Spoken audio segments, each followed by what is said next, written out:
La lutte contre le feu est, dès le départ, une lutte contre le temps.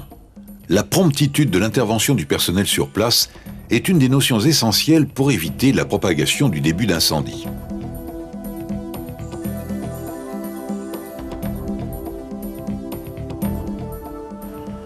Il faut donc agir rapidement pour assurer la sauvegarde des personnes, limiter les dégâts au niveau des installations et des matériels, voire des bâtiments. Pour ce faire, l'organisation de l'intervention et de l'évacuation doit être mise en place dans l'entreprise.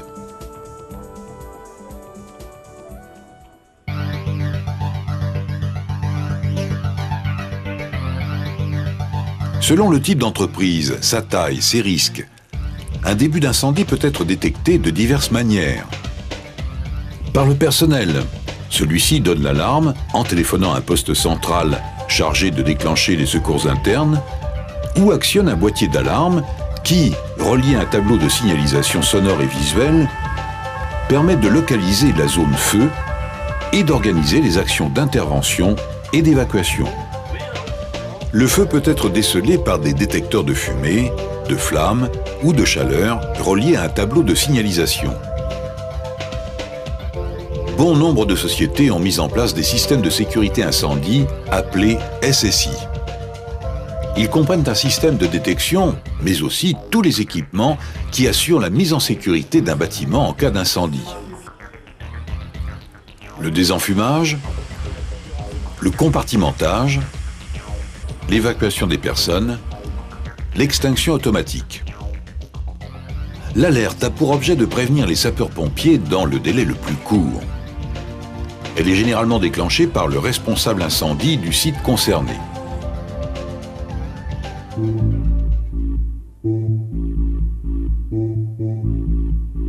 Les moyens de lutte contre l'incendie lors de l'intervention sont les extincteurs et les robinets d'incendie armés RIA. Les extincteurs, qui peuvent être portables ou sur roue, sont classés en fonction de l'agent extincteur qu'ils contiennent. Les extincteurs à eau pulvérisée avec ou sans additifs, les extincteurs à poudre, les extincteurs à dioxyde de carbone. Quel que soit l'agent extincteur, il existe deux types de fonctionnement. Les extincteurs à pression permanente. Le corps de l'appareil contient l'agent extincteur sous pression.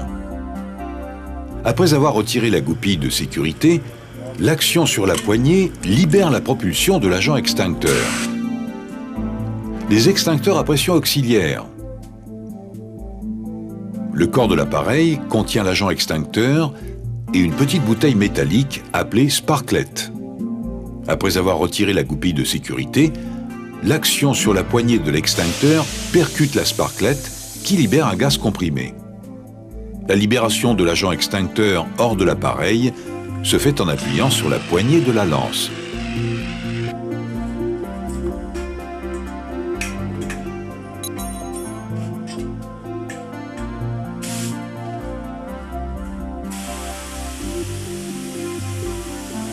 Les robinets d'incendie armés, appelés RIA, sont constitués d'un dévidoir sur lequel est enroulé le tuyau muni d'une lance permettant de projeter l'eau sous pression en jet plein ou diffusé. Dans l'attente de moyens plus importants mis en œuvre par les sapeurs-pompiers, ils sont utilisés lorsque les extincteurs s'avèrent inopérants. Les seaux d'eau, les bacs à sable, les couvertures anti-feu sont d'autres moyens d'intervention immédiate. Les bouches et poteaux d'incendie installés à l'extérieur des sites sont réservés à l'alimentation en eau des lances d'incendie mises en œuvre par les sapeurs-pompiers. Les colonnes sèches ou humides sont des tuyauteries fixes, rigides, permettant d'alimenter en eau les lances d'incendie aux différents étages d'un immeuble. Selon la hauteur des immeubles, on rencontre des colonnes sèches qui sont alimentées par les sapeurs-pompiers dès leur arrivée sur les lieux, ou des colonnes humides alimentées et maintenues en charge par une réserve d'eau.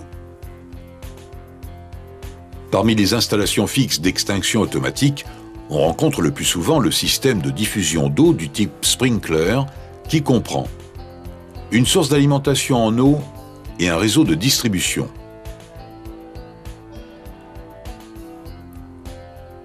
un poste de contrôle.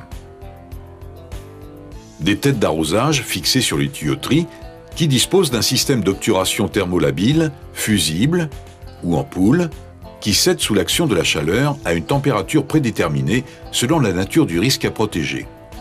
Dans le cas de locaux contenant du matériel fragile, tel qu'une salle informatique ou une salle électrique par exemple, des installations fixes d'extinction mettant en œuvre des gaz inertes sont utilisées. Citons par exemple les installations à l'inergène qui présentent entre autres l'avantage de ne pas détruire le matériel, de ne pas dégager de brouillard au moment de l'émission.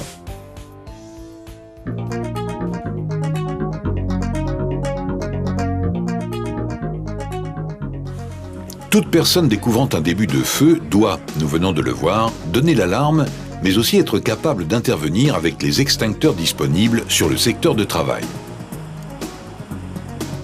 Ces personnes doivent avoir été entraînées au maniement des extincteurs afin d'intervenir le plus rapidement possible sans attendre l'arrivée d'autres personnes de l'entreprise spécialement désignées et entraînées.